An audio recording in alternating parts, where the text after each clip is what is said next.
Mga buhing santos, welcome sa atong Dr. DF Millennial Documentary Program. Ang ato karon nga i-focus the Philippine Christian Leadership. Ato karon nga palandungon ang evaluation kung kining nasod nga Pilipinas nakasubay ba sa values of the Philippine Christian leadership sa ato nga kagamhanan. Now, take note, nining puntuha karon.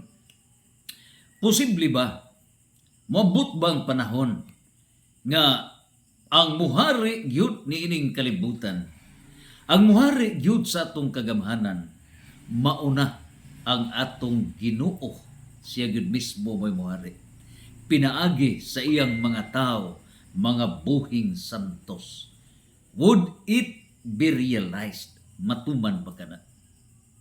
Kung karon ang paghari nining kalibutan harian sa mga buhing santos, mga katauhan nga iya sa Dios, sa hingpit nga paghari sa Dios nining kalibutan, pangutana, makapasar ka kita? Are we qualified nga mamahimo ng tinugyanan sa hingpit nga paghari sa Dios niining kalibutan? Mao ni ang pangutana. Now, timan-an nato, musugot kitag sa dili, timan ikini. Whether we agree or not, a prophecy is history written in advance. Ang kasaysayan, mao ang panagna, kining prophecy, mao ang kasaysayan nga gisulat ng daan sa wala pa mahitabo. So ang pangutana karon, unsa ba ang prophecy? Diha sa Daniel chapter 2 verse 44. Mipadayag si propeta Daniel. Mingon siya nga sa wala pa niadtong mga tuig 700 kapin, no? Mipadayag si of course si propeta Daniel mipadayag nga ang Ginoo mo tukod sa iyang gingharian. Unya, duha kini ka aspect sa iyang pagpadayag. 500 years ngadto na sa 700 years gituman gid kana, no? Now, giingon ang Dios magatukod sa iyang gingharian. Ikaduha in Daniel 2:44. Ikaduhang close sa panagda ni propeta Daniel. O kining maong gingharian, mao kini ang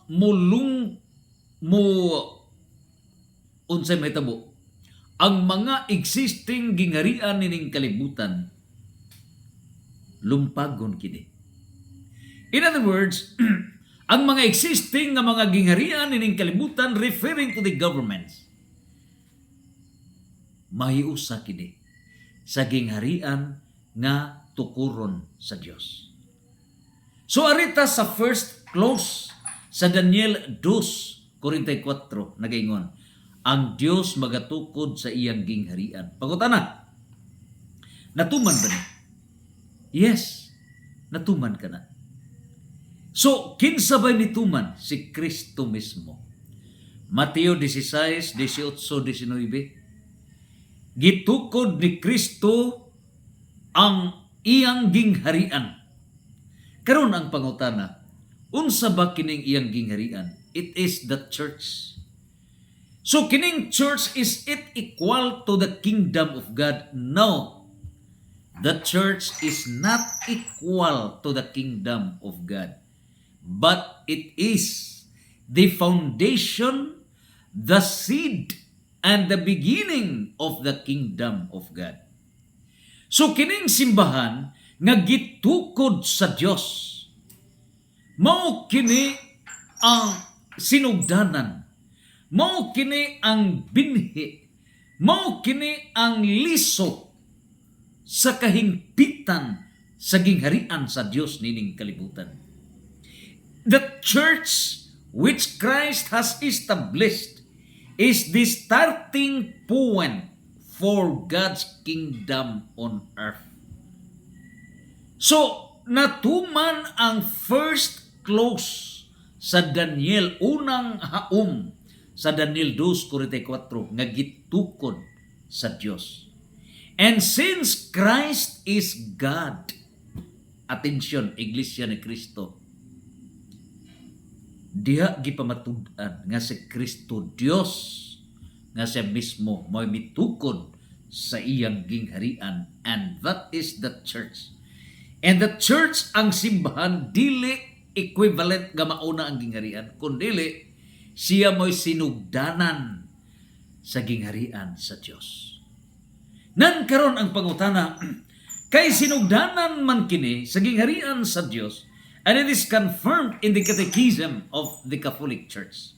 Pangutana, asa madiay ang components sa gingharian sa Dios nining kalibutan? Matuman ba yun na? Yes! 1,000,000,000%. Matuman ka na, and in honor of Christ the King, November 23, Christ the King, matuman ka na.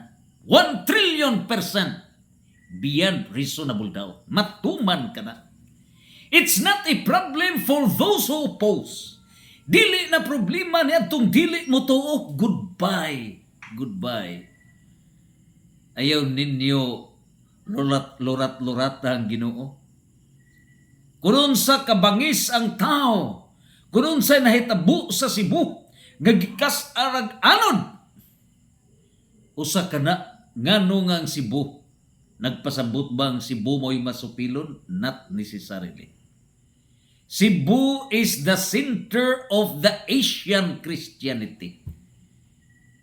The greatest, the center of Asian Christianity is Cebu. Tibuok Asia, nasa Cebu.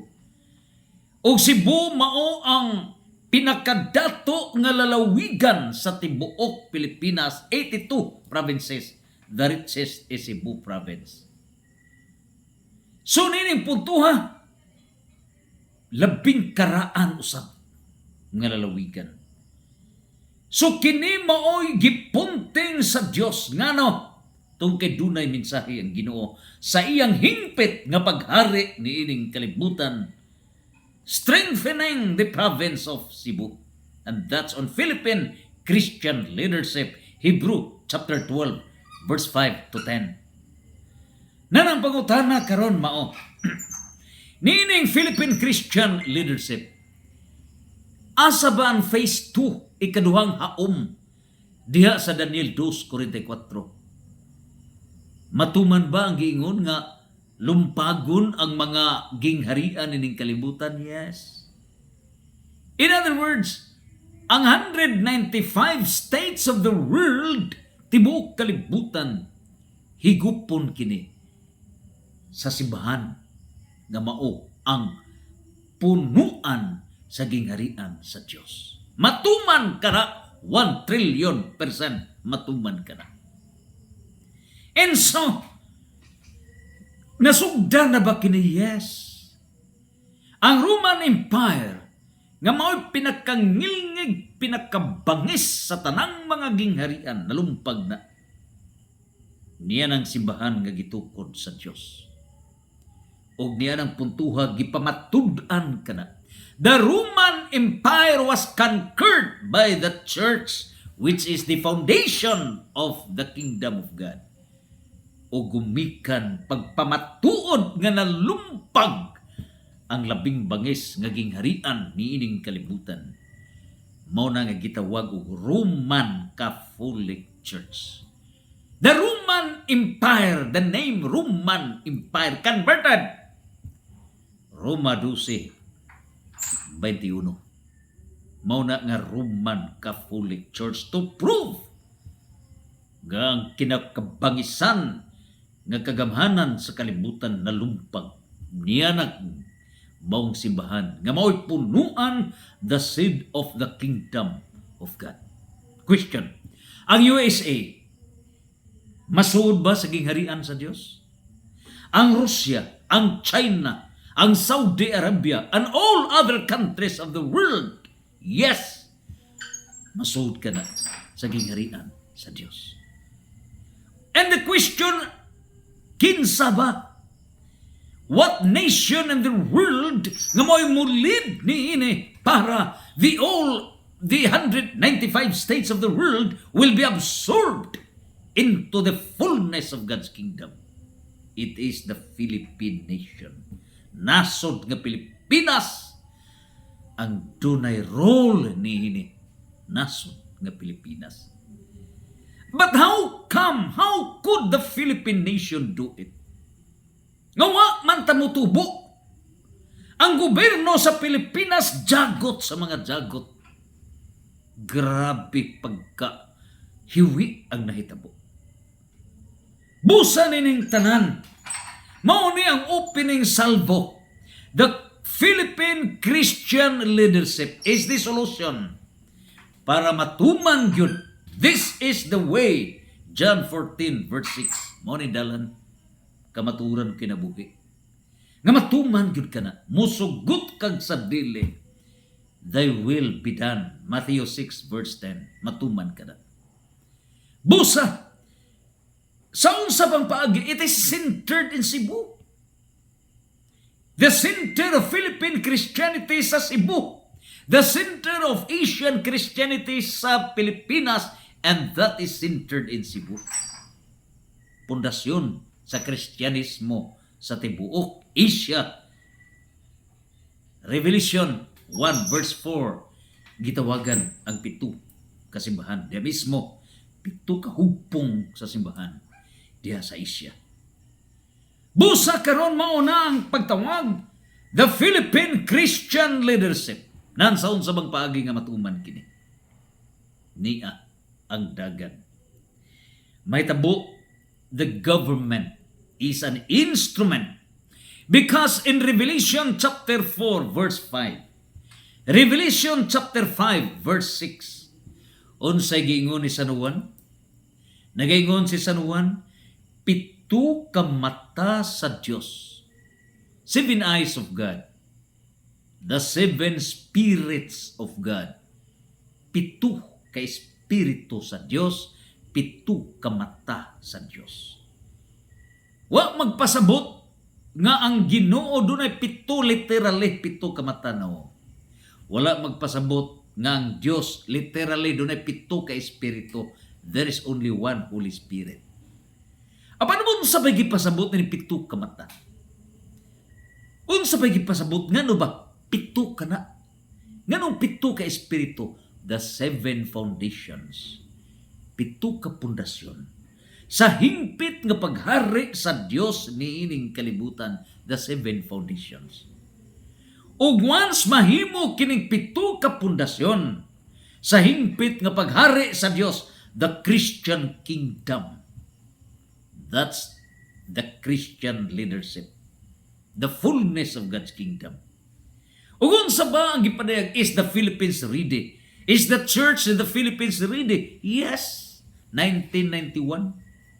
Sa tuig 1991, during the time of my advisor, Bishop Felix Safra, Ricardo Cardinal Vidal, Jaime Cardinal Sin, Archbishop Onesimo Gordoncillo, nining tanan ug uban pang mga kaobispuhan nitong mga panahon. Sila mo'y nagpanday, Archbishop Leonardo Legazpi ug uban pa. Sila mo'y nagpanday nining Acts and Decrees of the Second Plenary Council of the Philippines 1991. Ilang gidayag ngang Pilipinas mao ang light to the nations, kahayag sa tibuok kalibutan. On how come the Philippines will become the light to the nations? Pinagi sa Philippine Christian leadership. Mamahimo ang nasod nga leader sa Kristyanismo. O kung malimong leader sa Kristyanismo ang nasod nga Pilipinas, unsa may gipasabot niya na? Mao na kini ang pagtuman sa paragraph 42 o paragraph 44 nining Acts and Decrees of the Second Plenary Council of the Philippines. Unsa may gidayag sa paragraph 42? Nagaingon, The kingdom of God is a task and a project. So kini karon nga gingharian sa Dios, maunay atong kakuhan. We have the obligation. This is our task and our project. In other